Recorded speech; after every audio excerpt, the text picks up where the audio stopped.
There's a pretty one, Ulysses.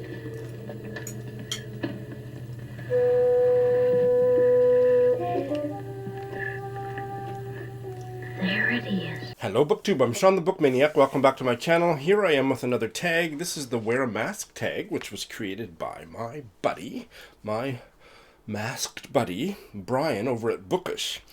And I have seen several versions of this, most recently the one done by the bride of BookTube, Tilly, over at Tilly's Shelf. And here I am. In fact, I am refilming my introduction because I didn't like it. I liked the body of my version of the video, but didn't like the introduction in retrospect. So here I am with just a quick redo of the thing. So when we get to the main part of the video, you're going to notice that my hair is quite a bit shorter. I'm wearing a different shirt, and I don't know what else. Tell me in the comments below. Spot the differences. There might be a prize, people. Anyway,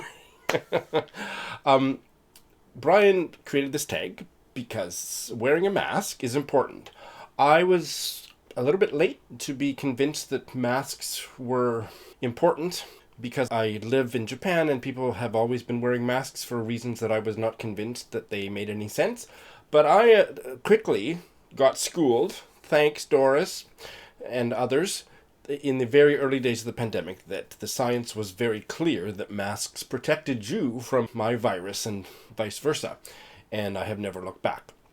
Some of the newest science is starting to suggest that we are actually protecting ourselves from other people's coughing and spitting and whatnot by wearing a mask. And in fact, there is new theory that isn't in the far reaches of the dark internet, but in the New England Journal of Medicine? It's very new research that actually wearing a mask might act like kind of a vaccine and give you some immunity. But the main reasons are you're protecting yourself, you're protecting others, and I have no compunction in saying that if you don't wear a mask, I won't talk to you, you're not coming into my house, and I won't be in the same room with you. So that's that. And I think there is no good reason not to wear a mask. There's certainly no medical exemption. Give me a break. They are difficult to breathe in. That's true in the hot, humid summer days. If I'm walking down the street masked and there's nobody around me, I will take it off so I can breathe. But masks are incredibly important, and they're going to be long into the future.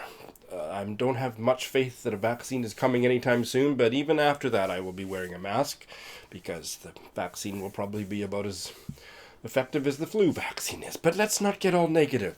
Wearing masks shows your love of humanity, and if you want to show how much you love me, wear a mask. So, on that happy note, great tag, Brian. Let's get on to the prompts. There are 3. Talk about a book with a character who wears a mask. Talk about a book with a character who disguises something about themselves. Talk about a book with a person wearing protective headgear. And I just saw Tilly's of Tilly's Shelf today, and she very playfully added a 4th to her version of the tag, which was a book with someone wearing the silliest headgear you can find. So I am just going to talk about one book that I've read, which is about 2 men that hide something about themselves. This is a gay novel from the U.S., Hide by Matthew Griffin. The title gives it away. I forget when exactly it's set. In the present of the story, it's very close to the present day, like maybe the 1990s or the 2000s. This gay couple in the American South, I don't think it tells us where. The author, Matthew Griffin, is a North Carolina native and lives in New Orleans, but I'm not sure, I don't remember that we ever find out where in the American South it's set. But Wendell and Frank are now in their 80s, and they have always lived outside of town. They've never kept up with their family. They don't have friends because they wanted to be together and not deal with homophobia at all, so they have lived very isolated lives. And the one man is now getting a bit of dementia and other health issues and needs to be taken care of, and it's about an elderly gay couple facing those kinds of issues, and it's a very beautiful story. I loved the writing. It certainly applies to the idea of disguising or hiding something about yourself. Published in 2016. Now, strong trigger warning for people like Greg of Supposedly Fun. If you are adverse to pet death, don't read this. There is a violent death of a dog It's accidental death. It's described in, I think, too much detail, and if that kind of thing turns you off, I would still urge you to try it and skip over those 3 pages. But many people remark upon it. I didn't care about it, but I thought it didn't necessarily need to be there, but I don't have that allergy. So anyway, so that's the only book that I've read that I'm going to talk about, and I'm going to do my own thing, because, I agree definitely that I need to conform to the conventional wisdom, the medical wisdom that you need to wear a mask, but I also like to go my own way in other areas. So I'm going to go my own way. I thought it would be fun, and I have previewed this, so I know it will be fun, for me anyway, to plunk the word masks as a search term into Scribd. Scribd is Netflix for book nerds, and so I'm a member, so I have access to 500,000 books or something. So I'm going to search the word masks, and I'm going to tell you about the first 10, the first dozen, I don't know how many, we'll see how long the video goes, of books that have the word masks in the title, or this search should also bring up keywords and so on. Most of them I'm expecting, and like I say, I did kind of test this out earlier today, will be nonfiction, and I'm only going to choose ones that are interesting to me, that I myself might like to read at some point, and maybe you might too. I would probably get different results if I searched for mask or face mask, but I'm going to search for masks.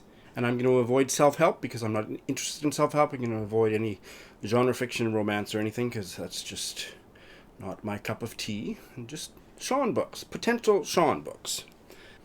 Okay, the first one that catches my eye is a Louisa May Alcott book, Behind a Mask, or A Woman's Power.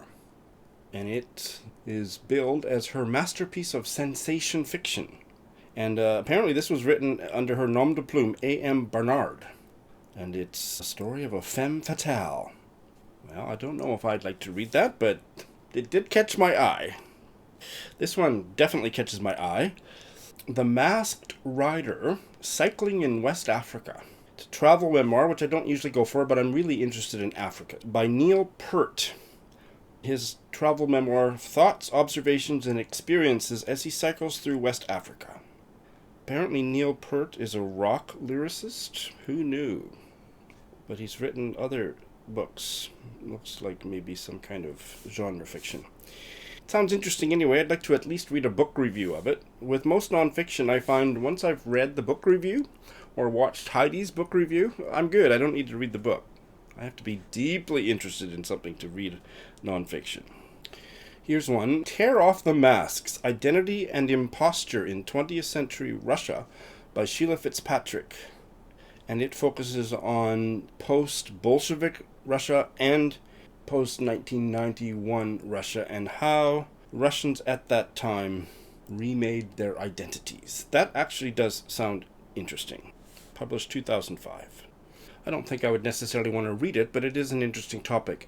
Japanese no mask. So no is a form of ancient Japanese drama, usually spelled N-O-H. Here it's spelled N-O with the thing, which is the same.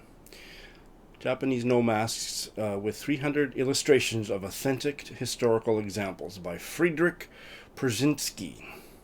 Here's another one about dancing, and this one's in Africa. Dange Performance, Masks and Music in Contemporary Côte d'Ivoire. Am I pronouncing that right? The Ivory Coast? Côte d'Ivoire. By Daniel B. Reed. Gay, G-E, translates into mask. And it's the name of the ethnic group is the Dan people. So in this book he explores the dance, the gay dance. I don't know how to pronounce gay. Is it gay? Gay dance for its religious, entertainment, industrial, political meanings.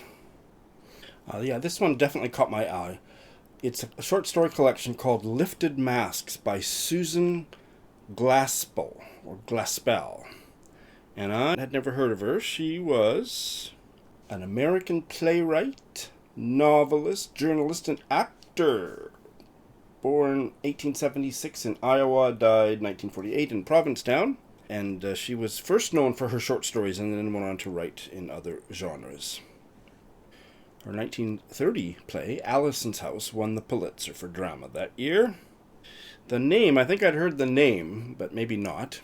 And the short stories look pretty interesting. She is not very well remembered today, but in the late 1970s, feminist critics began re-evaluating her oeuvre. Okay, very interesting, but I am really nervous about trying to pronounce the title. It comes from indigenous peoples in Alaska. I don't know if they go by the word Inuit or not, but here is the title. Akayuli Araput, Our Way of Making Prayer. Keginaket Kangit Ilu, Yupik Masks and the Stories They Tell. I'm sorry if I massacred that title. Transcribed and translated by Marie Mead. So it's a collection of first-person accounts of elders that were born in the early 20th century and the culture surrounding the Yupik Masks. Stories by 33 different elders from all over southwestern Alaska, in both the Yupik language and the English translation side by side, including lots about the creation and function of masks. Oh, that sounds incredible. And lastly, here is a book with two authors, The City of Masks by George Barr McCutcheon and May Wilson Preston. It's one of those free archival reprints. No, the author is just George Barr McCutcheon. Published 1918, and it looks to be a novel of some kind. Let's see, who was he? He was an American popular novelist, born 1866, died 1928. Most famous for a series of novels set in a fictional East European country, which he named Graustark. And Brewster's Millions. Now that was made into a movie too. Yeah, Brewster's Millions has been made into several films. The 1985 one was with Richard Pryor. Okay, I don't know if I ever seen it, but so this is a novel by him that probably isn't read today. The City of Masks. It has a 3-star rating and no plot description. So that may be nothing special, but I might have to check it out. So that was fun. I'm going to tag Freddie of Sluggish Reader, Courtney Ferriter, Matthew of Mayberry Book Club, Gagging for Lit, and Lindsey of Lindsey's Book Life, and anybody else who wants to do the tag. Thanks for watching.